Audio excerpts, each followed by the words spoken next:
welcome back to The Explainer. Today, we're unpacking something absolutely fascinating, a framework on a topic that literally sits at the very heart of our society. We're talking about fatherhood. But, we aren't just looking at your standard generic parenting advice today. No way. We're exploring this highly structured 12-pillar poetic framework put together by Nigerian author Oluyomi Ola-David. In a piece she titled Ode, Fatherhood is Grace Bestowed, she breaks down the role of a father into these distinct, incredibly powerful categories. She blends profound spiritual duties with just really practical, everyday actions. It's a super ambitious blueprint, and honestly, whether you're a father yourself or you just want to understand the massive impact fatherhood has on nation building, this breakdown is going to give you a totally fresh perspective. Okay, let's dive into this. The title of her work, Fatherhood is Grace Bestowed, beautifully establishes fatherhood not just as a, heavy role or some stressful obligation, but as a profound, divine gift. Grace bestowed. That means it's something given freely, right? An honor wrapped up in deep spiritual significance. By starting right there, she completely shifts the paradigm. Think about it. Before a father ever actually does anything, before he provides or leads or builds, he's first the recipient of this incredible unearned grace. And that sets the tone for the entire 12 pillars that follow. It's this beautiful lens of deep gratitude and reverence. Now, to really grasp this blueprint, we need to know a bit about the visionary behind it. Oluyomi Ola-David is a Nigerian author with this deep, macroscopic passion for human capital development, global transformation, and really influencing policy. Throughout her work, she makes it clear that she just loves people, and she's deeply concerned with how societies function at a high level. And what's so brilliant here is how her passion for nation building directly informs her definition of family. She doesn't see fatherhood as just some isolated domestic issue behind closed doors. She sees it as the fundamental building block of a healthy nation. So when she speaks about fathers, she is literally talking about the bedrock of global transformation. Now, what's really interesting about this slide is how she builds her blueprint starting entirely with the internal, spiritual requirements of a father. Notice how her first pillars have absolutely nothing to do with bringing home a paycheck. She defines fatherhood first as priesthood, which means daily interceding for the family, just praying without ceasing. Then she brings in warfare, which we'll look at a bit closer in a second, and fruitfulness, which she defines as being forgiven, freely forgiving others and imitating God by living and loving the truth. She's making a really clear argument here. A father's outward actions are completely dependent on getting this internal spiritual foundation right. Let's pause for a second on one of her most striking, non-traditional metaphors from that spiritual foundation: warfare. When we think of fatherhood, warfare might sound a bit intense, maybe even aggressive. But she frames this not as a physical conflict, but as spiritual vigilance. It is an absolutely essential protective fatherly duty. She describes it as fighting the good fight of faith and laying hold of a guaranteed victory. For her, a virtuous father girds on the whole armor to protect his household from unseen battles.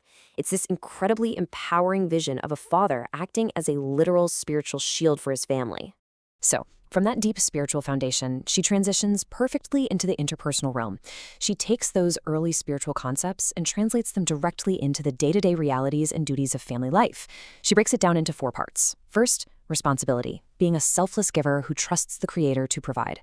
Then, shepherding, actively guiding the house and serving as a godly example. Service is next, which she beautifully defines as raising the next generation while leaning heavily on eternal truths. And finally, accountability. She reminds fathers to work to please the Master, fearing God and living with eternity in mind. In her framework, literally every daily interaction carries eternal weight. And this next part brilliantly illustrates the balance she expects from a father. She emphasizes how these ideas have to be juxtaposed. On one hand, she demands that fathers be visionary leaders, using farsight and foresight, seeing everything through the lens of Scripture, and being solid stewards. But simultaneously, she absolutely insists on partnership. A father must diligently do his part, for sure, but he also has to remain a humble team player. He needs to know deep down that God's part is already settled. It's this incredible balancing act between immense personal responsibility and total surrender. Let's move to and see how this builds into her external metaphors, starting with the pillar of architecture. For her, a virtuous father is the structural architect of tomorrow.